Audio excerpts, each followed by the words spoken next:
Imagine you have suddenly obtained a time machine. What are you going to do first? Are you going to go back to last night and get a few extra hours of sleep? No. You are going to go back in time when your grandfather was young and your parents weren't born yet and kill him. Because that's more fun.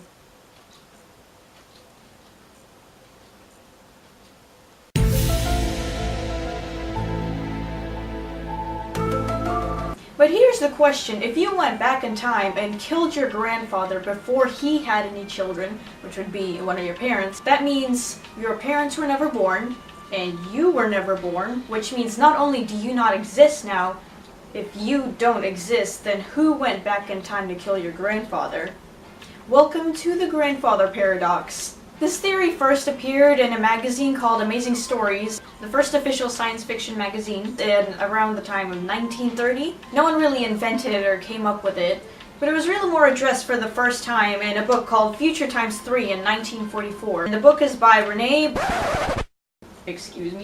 Barjavel, which is about two scientists who gained the power to time travel. Things just happen because time travel is not as simple as it seems. Basically, one of the first people to really establish this idea of a time travel paradox. But this paradox isn't just fiction, just some element or science fiction and superhero stories. No, it actually carried out into real science, where all scientists were just arguing about what it actually is and if it's even possible. But if you really think about it, what does happen after the dramatic pause and you ask the question, who killed the grandfather?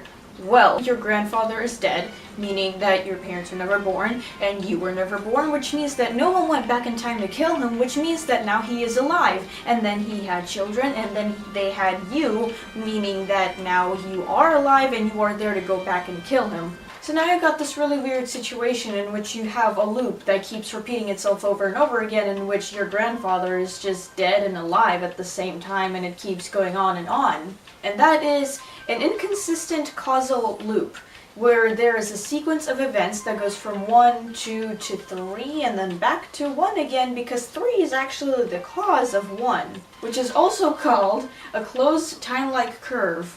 This is where we're going to need some background, and this is where we're also going to talk about an important person. And that person is Willem Jacob van Stockum, who made an important contribution to early development of general relativity, which is the geometric theory of gravity, introduced by Albert Einstein in 1915. As in, gravity is actually kind of a plane that all the planets and stars are laying on. Van Stockum was born on November 20th, 1910 in Haddam, Netherlands, relocated to Ireland in the 1920s, studied mathematics at Trinity College in Dublin, and became interested in the new theory of general relativity.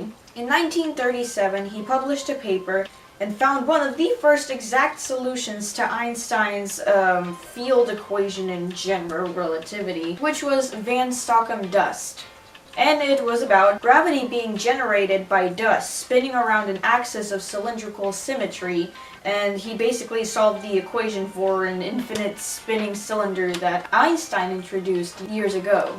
He was the first to notice the possibility of closed time-like curves, and he made an important contribution to just people who are interested in quantum physics, quantum mechanics, general relativity, obviously, and those who are interested in time travel, because this is just an important concept to understand. After this, he worked as a mathematics instructor in several colleges and universities, and he left for the USA to study with Einstein, but I don't think that ever worked out. He became an assistant to Professor Oswald Veblen at Princeton, and then he joined World War II in 1941, taught mathematics to pilots and became a bomber pilot, and died on June 10, 1944.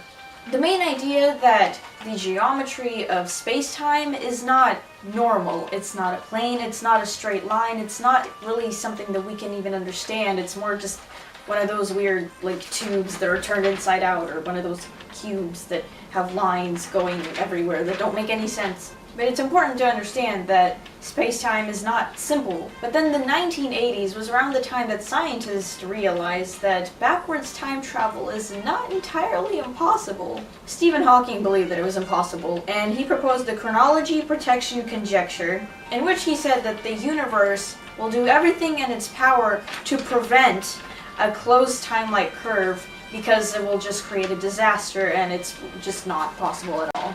But many scientists disagreed with him. For example, Novikov's self-consistency conjecture proposed that traveling through time is possible, but everything is set in stone. As in, you can't kill your grandfather. Something will always prevent it. Even if you just charge at him like you're mad, something will get in your way, because if you're alive, that means he has to be alive. You can't mess it up. The final solution / theory is that there are parallel universes, and each of them has a different timeline. Meaning we're not living in one universe, we're living in a bunch of different universes at the same time. And if you did travel back in time, that means you wouldn't travel back in your world, you would travel back into a different world where you could kill your grandfather, but it wouldn't actually affect you because this is now a different timeline and it's just one where you never existed, but it's not yours. In conclusion, with all these theories, well, time travel is just really confusing and none of it makes sense, and we don't know if any of it is actually true or not. But I think it's still something that's very important to know about because it makes you think.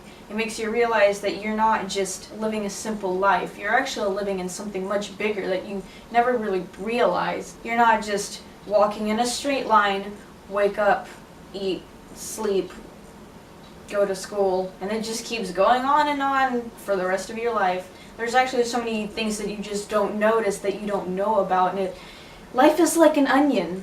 It has layers. Thank you for coming to my TED Talk. Goodbye.